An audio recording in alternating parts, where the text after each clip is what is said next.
Okay, robotics muna tayo, no? Angle wrapping sa robotics radar. So, yung angle wrapping sa robotics radar, yung ginagamit once mag-exceed sa boundary yung angle measurement.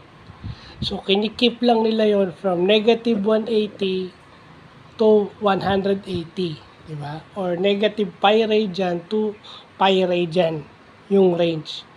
So, yung pinakamadali is plus 360 and minus 360 hanggat pumalo siya dun sa range.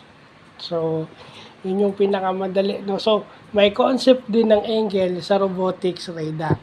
So, hindi natin binabaliwala yung mga ganyan. Di ba?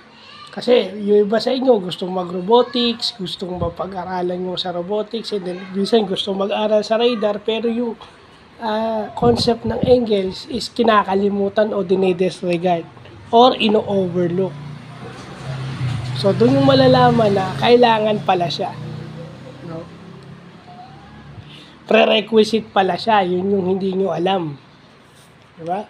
So, napaka-importante ng math, napaka-importante ng trigonometry.